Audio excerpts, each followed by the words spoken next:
Speak for a letter that came from the Department of Homeland Security. I can't speak for the president and what's currently happening on the ground now. And as you know, the president federalized the National Guard under U.S. Code 10, which he has the authority to do.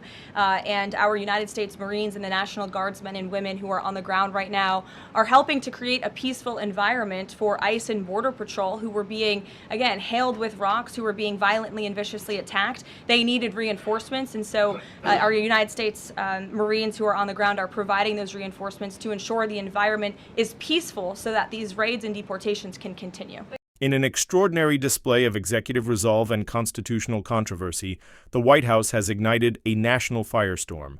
Tensions are erupting not just in the streets of Los Angeles, but at the very core of American democracy. At the center stands Press Secretary Karoline Leavitt, fiercely defending President Donald Trump's unprecedented decision to deploy active-duty Marines and National Guard troops under the authority of the Insurrection Act. But the fundamental question remains, does the federal government have the legal power to detain civilians in a city that doesn't want them there? Tonight, we unpack this moment of national reckoning, its deep historical roots, legal intricacies, political dimensions, and the potential consequences that could echo for decades. To understand the gravity of today's deployment, we must revisit the rarely invoked legal tools that make it possible. The Insurrection Act of 1807, a law older than many U.S. states, grants the president authority to use military force to suppress civil disorder, insurrection, or rebellion. It has been invoked only sparingly. In 1957, President Eisenhower used it to enforce school desegregation in Little Rock, Arkansas. In 1965, it was used again in Alabama when federal troops were deployed to protect civil rights marchers. And in 1992, President George H.W. Bush sent in the military to restore order during the L.A. riots after the Rodney King verdict. But since then, the act has remained dormant until now. Running parallel to this is the 1878 Posse Comitatus Act, a foundational law meant to separate military and civilian law enforcement. It prohibits the use of federal troops to carry out domestic law enforcement unless explicitly authorized by Congress or the Constitution. The act is a bulwark against military overreach born from post-Civil War fears of federal occupation. Together, these laws form a legal tension that the current situation in Los Angeles is now pushing to its limit. This clash didn't arise in a vacuum. It's part of a larger narrative, the Trump administration's aggressive immigration enforcement policies, which have become increasingly confrontational over time. What began with executive orders in early 2025 ramped up into mass ICE workplace. Raids across the country, factories, construction sites, agricultural hubs, no sector has been untouched.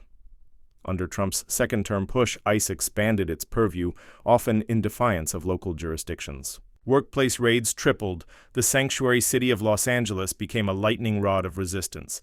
Tensions simmered with Mayor Karen Bass and Governor Gavin Newsom, both refusing to cooperate with federal immigration detainers, denouncing ICE tactics. As fear-mongering and unconstitutional, it was only a matter of time before the situation exploded. On June 6th, federal agents descended on the Fashion District in downtown Los Angeles, Home Depot distribution hubs, and a string of wholesale warehouses. These coordinated workplace raids resulted in 44 arrests, predominantly undocumented laborers, many of whom had no criminal record. The arrests triggered widespread outrage, but what followed transformed protest into chaos. By nightfall, thousands had poured into the streets. Demonstrations quickly escalated into violent confrontations. Tear gas blanketed the air. Flashbangs echoed through city blocks. Footage of unmarked federal vehicles snatching people off the streets went viral. Curfews were declared, 8 p.m. to 6 a.m., but unrest only intensified. Between June 7 and 9, over 400 individuals were arrested, many for curfew violations or failure to disperse. On June 7th, President Trump signed an emergency executive order deploying 300 National Guard troops to Los Angeles. By June 9th, that number doubled. On June 10th, Marines from Camp Pendleton began arriving under federal orders. Then came the moment that sent shockwaves through the nation. On June 11th, Press Secretary Karoline Leavitt delivered a White House briefing that was as defiant as it was inflammatory. With a firm tone and zero concessions, she proclaimed, "The president has stamped out the mob in Los Angeles. This administration will not coddle lawbreakers, nor will we tolerate sanctuary jurisdictions that shelter them. Governor Newsom and Mayor Bass have abdicated their responsibility to uphold the rule of law. When asked whether the federal military had the legal authority to detain protesters on the streets, Leavitt smirked and shot back, "That's a stupid question." She then accused reporters of amplifying radical left-wing narratives and refused to clarify the legal framework for arrests carried out by active-duty troops. Within hours, a CNN segment aired highlighting her refusal to cite the Insurrection Act directly, raising concerns about whether the administration was operating within legal bounds. Critics immediately pounced. Civil liberties advocates, legal scholars, and opposition lawmakers called it authoritarian overreach. Senator Bernie Sanders called it a disgraceful abuse of federal power, while Representative Adam Schiff warned that this sets a terrifying precedent. At the heart of the confusion lies a leaked Department of Homeland Security memo, reportedly authored by DHS Secretary Kristi Noem. The memo requests a formal DoD directive to authorize the temporary detention of lawbreakers in cooperation with local law enforcement until official arrest can be processed. The language was vague, intentionally, some argue, and raised red flags among constitutional scholars. Major General Douglas Sherman, the Pentagon officer overseeing troop operations in California, attempted to clarify on June 12th, stating that troops are authorized to detain individuals briefly until law enforcement can arrive for formal arrest procedures. But Axios quickly issued a correction. No actual detentions had been carried out by federal troops, only temporary holds. Still, the implication alone shook legal foundations. The Posse Comitatus Act's integrity was now being debated. Live on cable news. Governor Gavin Newsom denounced the deployment as purposefully inflammatory. Standing outside the state capitol, he warned, "We will not allow federal muscle to trample California's sovereignty. This is not a war zone." Mayor Karen Bass echoed the outrage. Los Angeles will not stand for military intimidation. This is not 1992. Civil rights organizations, including the ACLU and Human Rights Watch, filed emergency injunctions.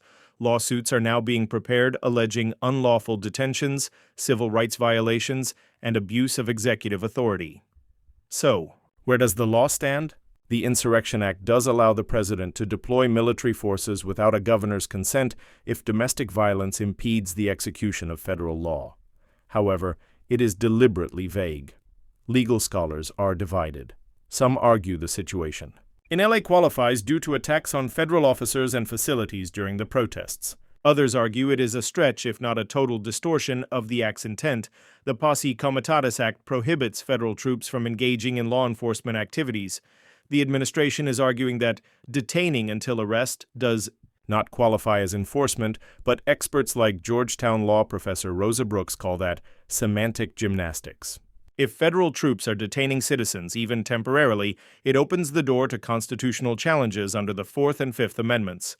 Legal analyst Andrew Weissman notes, what we're seeing may be unconstitutional, but by the time the courts rule, the damage may already be done. Not since 1965 has a president deployed troops without a governor's request. Back then, it was to protect civil rights marchers. Today, critics say it's to punish them. The contrast is stark. And the implications are chilling for other sanctuary cities, from New York to Chicago, Seattle to San Francisco. If this precedent stands, federal troops could be deployed again in future protests, immigration raids, or political crises. The blurred lines between military presence and civil law enforcement could erode the very concept of civilian governance. The politicization of the military is perhaps the most dangerous consequence. Troops are trained to fight wars, not manage protests. Their presence on American streets sends a message that dissent is an enemy action. That perception threatens public trust, not only in government but in the armed forces themselves. Reports suggest growing discomfort within the Pentagon. While Defense Secretary Mark Esper has remained silent, sources tell the Financial Times that military officials fear becoming pawns in a political game.